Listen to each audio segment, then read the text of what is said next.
आपका दांत सड़ गया है, दांत खराब हो गया है, दांत में पेन हो रहा है एंड आपके माइंड में एक कंफ्यूजन है कि अब इसका क्या ट्रीटमेंट किया जाए। तो कई बार हम ऐसी कंडीशन में आ जाते हैं कि दांत पूरी तरीके से डैमेज है, आपको भी दिख रहा है कि दांत में सिर्फ जड़ बची हुई है, दांत की रूट बची है, उसमें क्राउन स्ट्रक्चर है ही नहीं, जैसे कि आप फोटो में देख रहे हैं। लेकिन आपके माइंड में कंफ्यूजन है कि अब इसका क्या ट्रीटमेंट होगा। तो यहाँ पे मैं आपको एग्जैक्टली बताने वाली हूँ कि अगर आपके दांत बहुत ज्यादा डैमेज हो चुका है तो आपके पास क्या ऑप्शन होता है, इम्प्लांट कराए या फिर ब्रिज कराए। क्योंकि अभी इस कंडीशन में मोस्टली जो दांत की जड़ पड़ी है तो सभी डेंटिस्ट यही कहेंगे कि दांत का रिमूवल ही होगा, ये जड़ जो है इसको निकालना ही पड़ेगा। उसके बाद क्या ऑप्शन आपके लिए बेस्ट रहेगा। आपके माइंड में भी कंफ्यूजन है कि इम्प्लांट बेस्ट ऑप्शन होता है या डेंटल ब्रिज बेस्ट ऑप्शन होगा। तो आइए जानते हैं आज इस वीडियो में। और अगर आपके लिए वीडियो अच्छी लगेगी तो इसको लाइक शेयर एंड सब्सक्राइब भी जरूर करिए। कई बार हम ऐसी कंडीशन में आ जाते हैं कि डेंटिस्ट आपको कहते हैं कि मैम अब ये दांत तो निकालना ही पड़ेगा, इसका कोई ऑप्शन नहीं है। एंड वो आपको ऑप्शन भी देते हैं इम्प्लांट का और ब्रिज का कि आप इनमें से कोई करा लीजिए। तो फिर भी आपके मन में डाउट रहता है। तो यहाँ पे आपको एग्जैक्टली बताऊंगी क्या आपके बेनिफिट्स है और क्या आपको नहीं कराना चाहिए। अगर आपका दांत डैमेज हो गया तो उस कंडीशन में मोस्टली दांत रिमूवल ही करते हैं, जो कि जैसा है कि बिल्कुल दांत की रूट बची है, अभी दांत क्राउन स्ट्रक्चर है ही नहीं। अब हम बात करते हैं कि अगर आपको रिप्लेसमेंट चाहिए कि दांत लगाना है तो दो ऑप्शन, जैसे कि मैंने आपको बताया, दो ऑप्शन दिए जाते हैं। एक तो होता है हमारा bridge, first option, second is a implant. अब हम जानते हैं कि ब्रिज के क्या क्या फायदे हैं और क्या नुकसान है।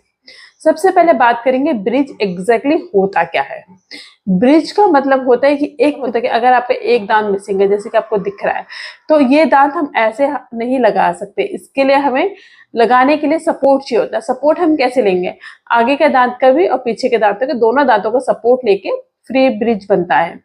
अब सपोर्ट किस तरीके से लेंगे, आगे का दांत और पीछे के दांत को हम हल्का सा ट्रिम करके 1 to 2 mm को ट्रिम करके, आगे के दांत को भी और पीछे के दांत को भी ट्रिम करके और एक ब्रिज फॉर्म करेंगे, यानी कि 3 दांतों का एक ब्रिज बनेगा, 3 यूनिट का एक ब्रिज बनेगा और इस तरीके से फिटिंग होगा जैसे कि आपको दिख रहा है।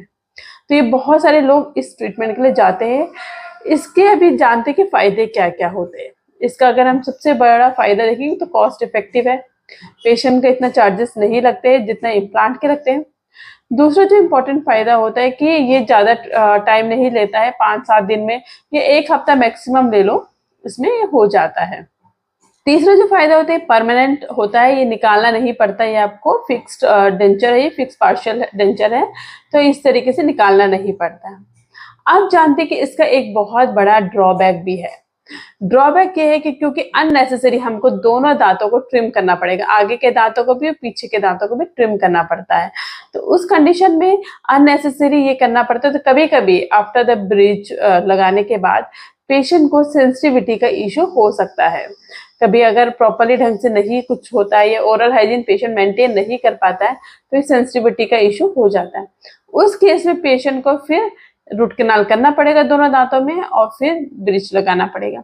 ये एक बहुत बड़ा ड्रॉबैक है जिसकी वजह से पेशेंट को थोड़ा सा हेजिटेट होता है ब्रिज लगाने के लिए। एंड अब हम बात करेंगे इम्प्लांट का। तो इम्प्लांट होता क्या है। इम्प्लांट एक निकल टाइटेनियम का एक स्क्रू बनाया जाता है, एक स्क्रू होता है जो हम आपके दांत में, जहाँ पे दांत था आपका, उस हड्डी में वहां पे इम्प्लांट डाल देते हैं। जिससे क्या होगा, वो दांत की तरह काम करेगा, वो एक बोन की तरह काम करता है इम्प्लांट। एंड उसके ऊपर कैप लगाई जाती है, उसके ऊपर दांत लगाया जाता है। अब इसके फायदे क्या क्या होते हैं ये बताते हैं। पहले इसका सबसे इंपॉर्टेंट फायदा ये होता है कि हमें किसी और दांत को अननेसेसरी टच नहीं कर, जगह पे भी जहाँ पे टूथ मिसिंग है, जहाँ पे दांत नहीं है, सिर्फ वही जगह में टच करनी है। दूसरा क्या फायदा होता है इसका कि ये लॉन्ग लास्टिंग ज्यादा होता है in compare to the bridge. And अगर अच्छे किसी डॉक्टर से आपने कराया तो ये फेल होने के चांसेस नहीं होते, इसमें लॉन्ग लास्टिंग होता है, अच्छे से सक्सेसफुल हो जाता है। अब इसके डिसएडवांटेज भी होते हैं। डिसएडवांटेज सबसे बड़ा अगर हम बात करें, एक सर्जिकल प्रोसेस है।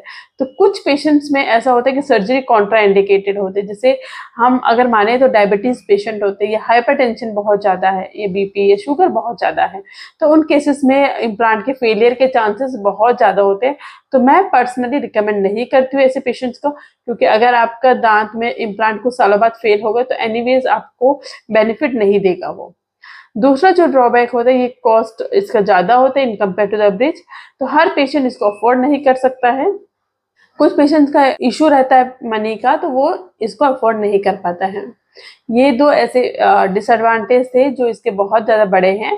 अगर आपकी मेडिकल कंडीशन अच्छी है, आपको कोई प्रॉब्लम नहीं है, ना ही आपको कोई हेल्थ इशू है, तो आप इम्प्लांट के लिए जा सकते हो। और आपको हेल्थ इशू नहीं है, आपको मेडिकली फिट हो आप, तो इम्प्लांट आपके लिए बहुत अच्छा ऑप्शन है, अगर आप अफोर्ड कर सकते हो। नहीं तो काफ़ी सारे लोग ब्रिज के लिए भी जाते हैं। ब्रिज में भी इतना बड़ा कोई इशू नहीं होता है, आराम से सक्सेस रेट होता है इसका। एंड अगर आपकी मेडिकल कंडीशन अच्छी नहीं है और आपको दांत चाहिए खाना खाने के लिए, तो ब्रिज आपके लिए बहुत अच्छा ऑप्शन है। तो आज आपके, आई होप मैंने सारे क्वेश्चंस के आंसर दे दिए होंगे, बट अगर कोई भी क्वेश्चन का आंसर फिर भी छूटता है, you can write me in the comment box. तो आज की वीडियो में यही तक था। I hope you like my video and don't forget to share and subscribe it. So thank you so much for watching my video.